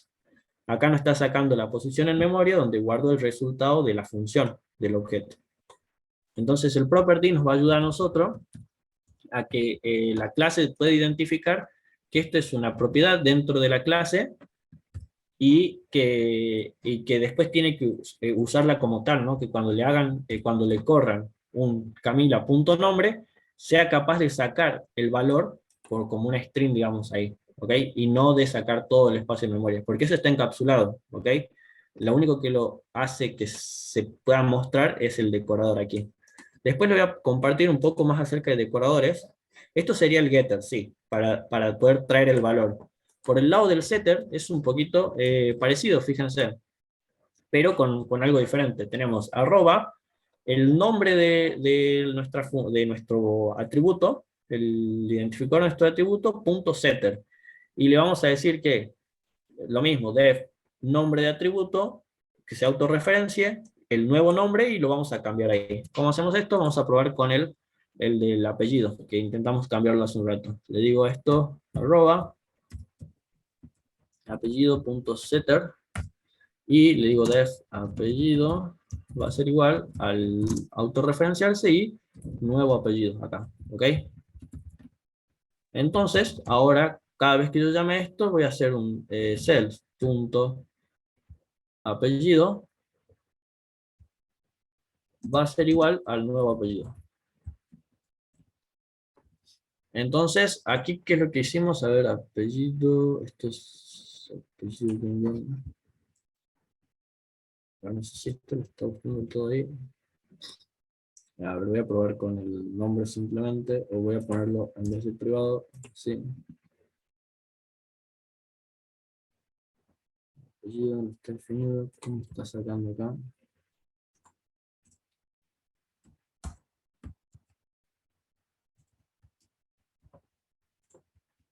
Y a ver qué me está tirando. Dame un segundo. Tengo arroba nombre.setter y def nombre, set nombre. A ver si esto no está.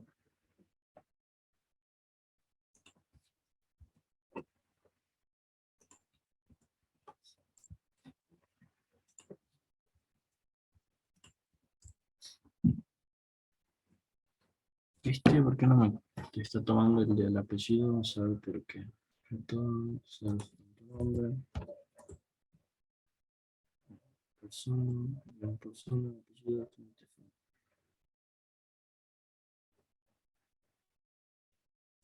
en esto, sí, igual lo puedo sacar. Creo que esto es el nuevo apellido, self.apellido. Y esto lo voy a poner así simplemente. Nombre, apellido no está definido. Y te estoy. A ver.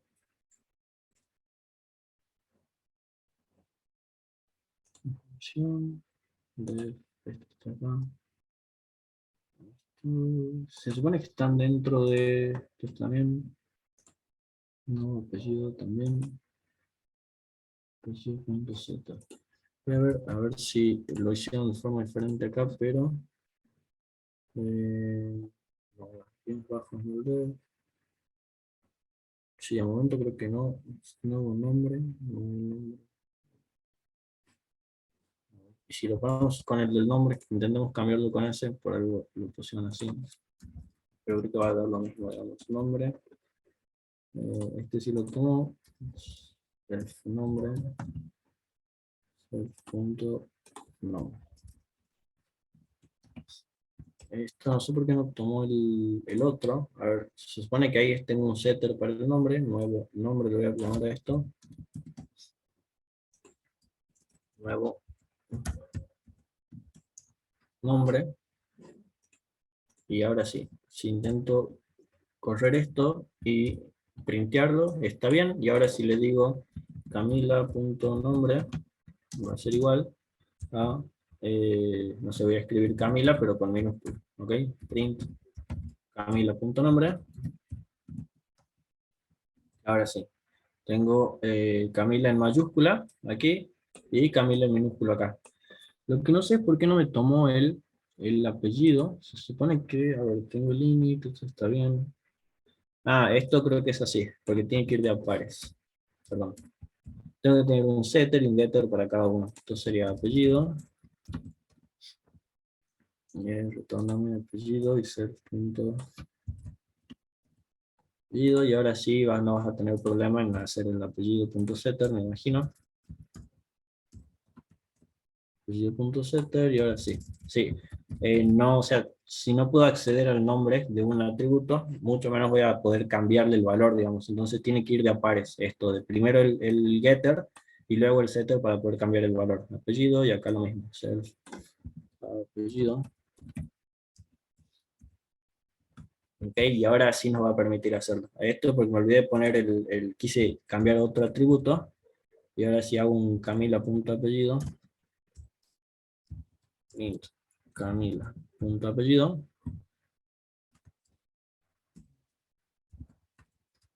voy a tener esto, ¿qué pasó ahí?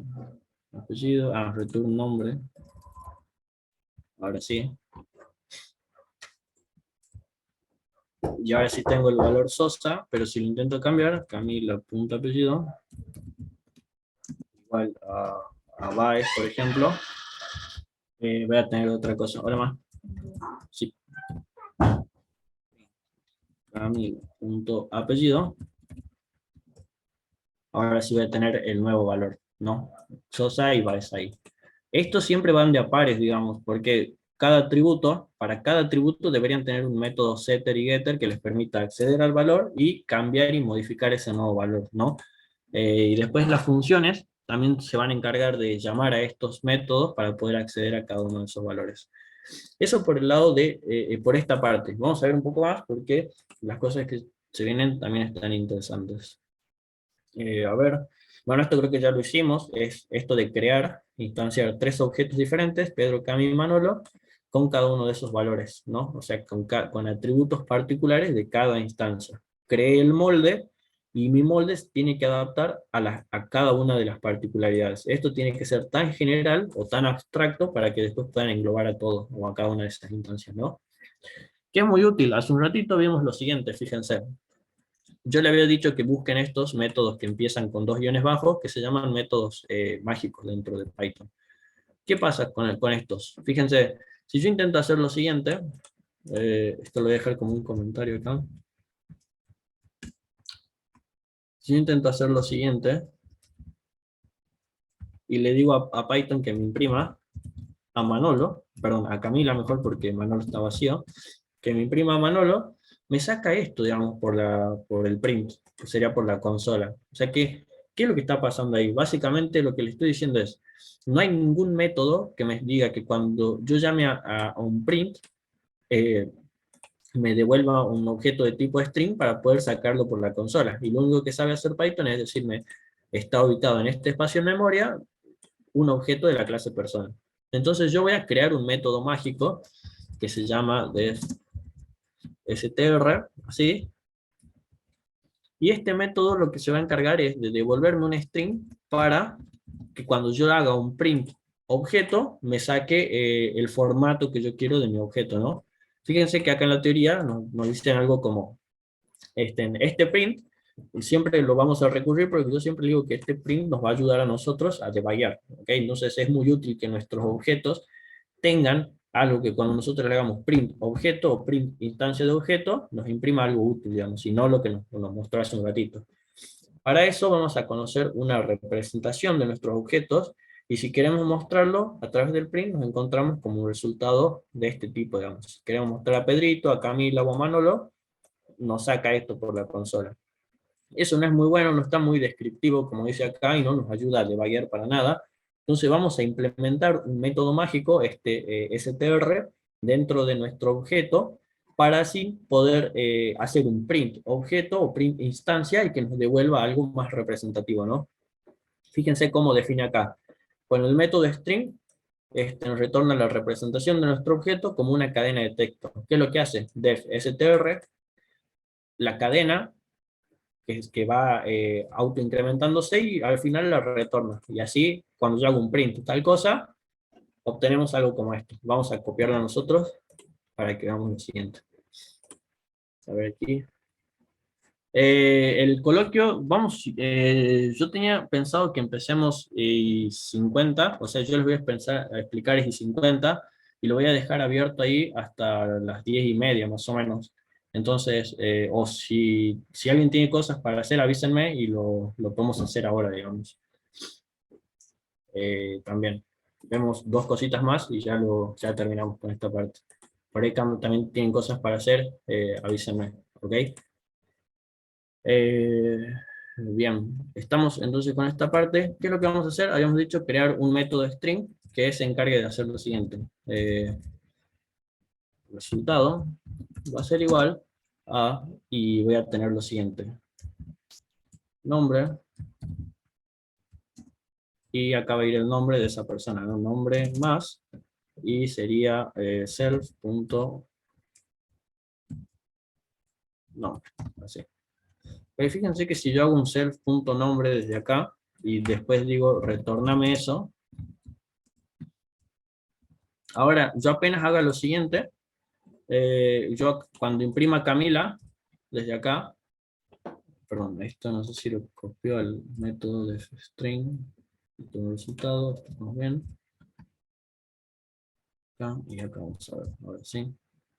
Me dice nombre Camila, bien, y acá ya puedo acceder dentro de la clase, sí, simplemente con un self.nombre, digamos. O sea, ven que dentro de la clase lo podemos hacer de esa forma. Bien, bien, bien, ahí ya lo podemos, ya lo copiamos, digo, ya los ayudo con esto. Resultado igual. Y bueno, si quieren, después prueben concatenar cada uno de los atributos y cuando hagan el print de la instancia ya no van a tener solamente el nombre, sino van a tener apellido, DNI y así, ¿ok? Sí, lo que está retornando acá es el resultado de este string, digamos. El nombre más es el self, eso para eso también nos sirve en el self. Fíjense que dentro de la clase yo no hago clase o persona punto nombre, sino self punto y atributos, ¿ven? Si quiero hacer un resultado igual o más igual al resultado más barrita n, yo creo que va a quedar así, pero lo puedo poner acá directamente. N, y acá sí, el resultado más apellido y ese apellido, ¿no? Sería self.apellido. Y ahora sí va a retornar todo esto, digamos. Tanto el nombre como el apellido. Y lo que está retornando sí es el valor que devuelve eso. Es casi como el getter, pero ¿cuál es la diferencia, digamos, con este getter que tenemos acá? Que vos cuando o sea, con el getter vos accedes a un valor en particular, ¿verdad? A un valor de un atributo. Por ejemplo, al apellido, al nombre, al DNI, a cada uno de los valores dentro del atributo. Este método str lo que te permite es que hagas un print y que te devuelva algo más representativo. Es como el toString de Java, exactamente. Es por ahí, yo no quiero confundirlo porque no sé quiénes vienen de otros lenguajes y quiénes no. Y va a decir, le digo, el toString de Java. ¿Y qué es eso, digamos? Entonces, la idea de esto es pero sí, los que sean de Java es como el toString de Java, digamos, exactamente. Sí, el toString en Java, el toString también en C# es parecido. Eh, el str es convertir en una forma o en una representación y podemos acceder al valor si es protegido, al valor de cada uno de estos atributos.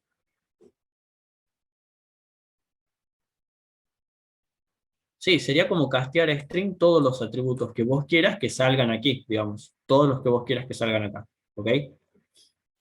Cada vez que hagas print y la instancia, fíjate que lo que estoy apuntándole a las instancias. Porque si no existe este string, fíjate, Si no existiera esto, cuando yo hago print Camila, me saca esto, digamos, por la consola. En cambio, definiendo el método string, que sería como un toString en Java, lo que le estoy diciendo es que cuando yo hago un print, me devuelva el resultado acá. Entonces, cuando yo imprima la instancia, ahora me va a devolver exactamente esto. Creo que acá concatené mal esto. Sí, acá le metí otra vez el resultado. Así. Y si los atributos fueran privados, ¿puedo hacer igual? Desde acá, sí. ¿Por qué? Porque estoy dentro de la clase. ¿Se entiende? Yo acá cuando defino esto, un atributo protegido, que era con un solo guión, o un atributo privado, desde dentro de la clase sí puedo acceder directamente, que es lo que estoy haciendo acá. Self.nombre, ¿ven? Self.apellido. Desde dentro de la clase. Pero yo no puedo hacer eso desde acá afuera, digamos. ¿Ok? Si yo, por ejemplo, no tengo todavía el setter y el getter para el DNI, y lo hago privado, y después vengo acá y le digo que me imprima, por ejemplo, imprimime Camila.dni, y no tengo un setter o un getter, me va a tirar un error ahí, me va a decir, ese atributo no existe, digamos. ¿Ok? Por este lado. Esto que hicimos acá es para que no nos devuelva todo el choclo ese que veíamos hace un ratito en la teoría, que es esto, que no nos devuelva esto así, que no nos sirve para nada a nosotros a la hora de debuguear, y que nos devuelva algo que a nosotros sí nos representa algo. ¿Bien? Ok, ¿qué más nos queda ver? Sí, esto ya lo vimos, por default, el constructor por defecto.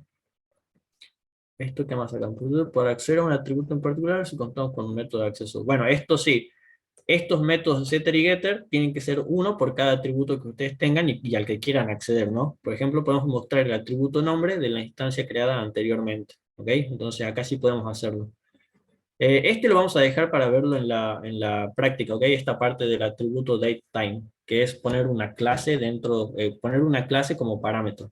Pero vamos a aprovechar la práctica para hacer esto y de paso hacer nosotros el coloquio hoy, ¿no?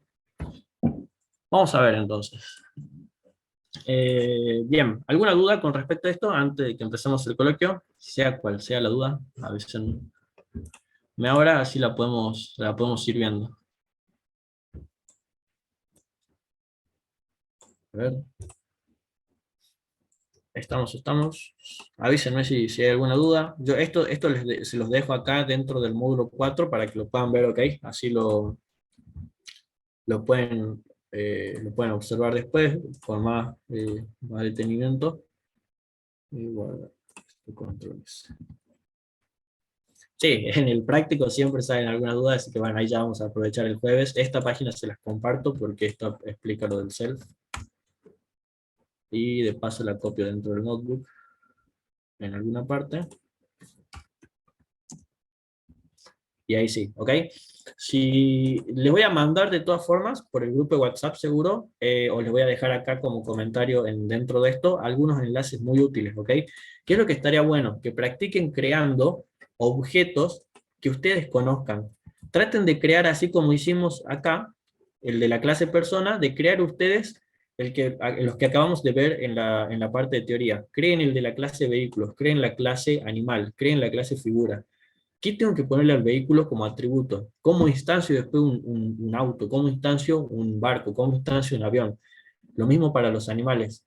Hay otros ejemplos muy buenos, ¿ok? Para hacer esto, pero con cosas que ustedes conozcan al principio, que los van a ayudar para que después cuando tengan que hacer objetos y cosas que no conocen, tengan el poder de la abstracción ahí incorporado, ¿bien? Esa es mi recomendación para empezar con objetos. Y bueno, vamos a ver el tema de las evaluaciones. Aquí nos quedan, yo dentro de la carpeta del módulo 4 les dejé un...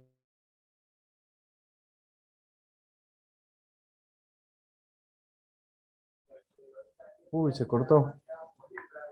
No hay coloquio. Se Simplemente, salvaron. ahí está, a ver.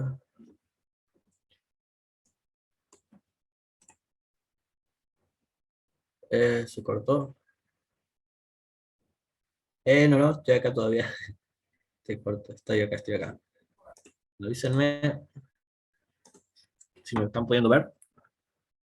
Sí, profe, Ahí, sí, sí, lo vemos. ahí entro entonces, ya les habilito el espacio para poder subirlo, y ahí ya lo van a poder subir, ¿ok?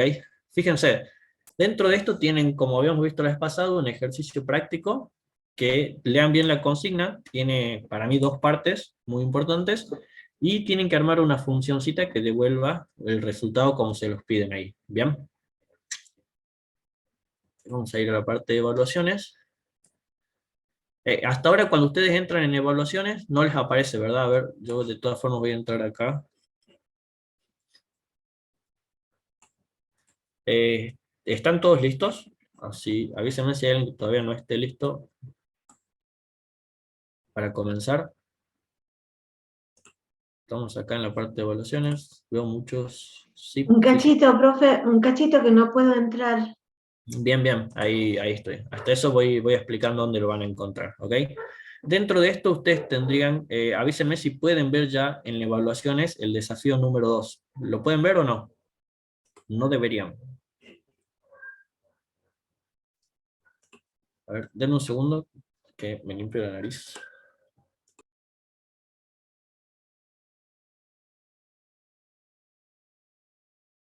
Profe, no se me abre a mí. No. Ah, es que yo tengo problemas con la otra comisión. No sé en qué comisión estoy ya. Eh, ¿Lo puedo subir al Drive? Sí lo van a poder subir al Drive. Los que no lleguen con el tiempo, por lo menos lleguemos a ver la consigna. Bien, los que no puedan subirlo a la plataforma, yo los voy a tener en cuenta si lo suben al Drive, digamos, si no se preocupen por eso. Sí, si está saturada, creo que es porque estamos intentando entrar todos, pero apenas podamos, ahí ya comenzamos, ¿ok? Fíjense acá dentro de esto, avísenme si alguien pudo entrar, así me confirman que todavía no les aparece el desafío. No les sale el desafío, perfecto. Pero sí les salen los dos anteriores, Ángelo. Salió error, ok, vamos a esperar un poco más entonces, ok. No puedo entrar, avísenme si... eh, intenten una vez más, recarguen la página y avísenme cuando ya estén pudiendo entrar. Sí, estoy viendo que está bastante saturado. Sí, somos 201 personas, ahí éramos 33 hace un ratito. Yo intento hacer esto.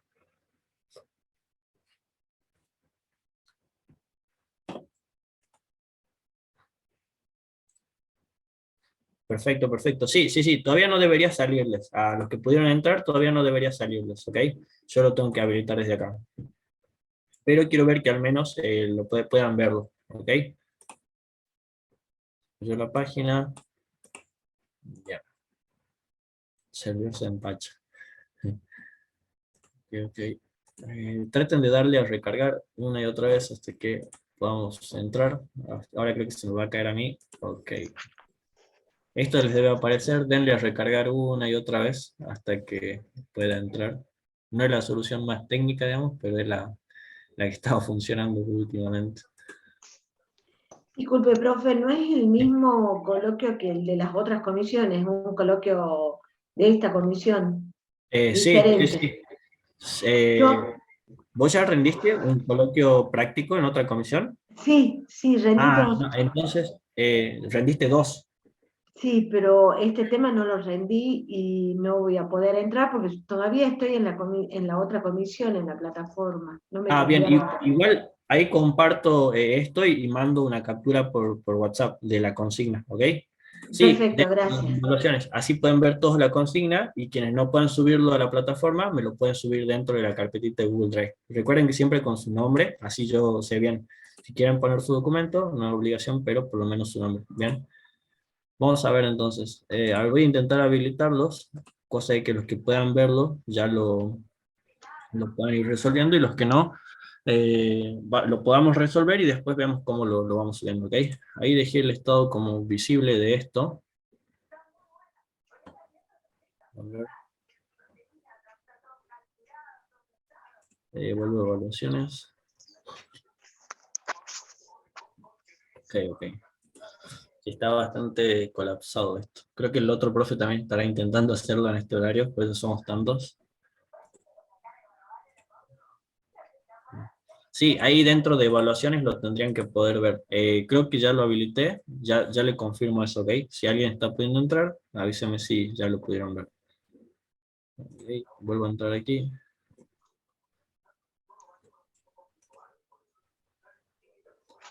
En mi caso no entra, uy, sí, está bastante complicado al parecer. Bien, salen dos, sí, los dos que estaban anteriormente. Eh, si no, a ver, vamos a ver, vamos a intentar 5 minutos más. Si no salen, yo ya se los habilité desde acá.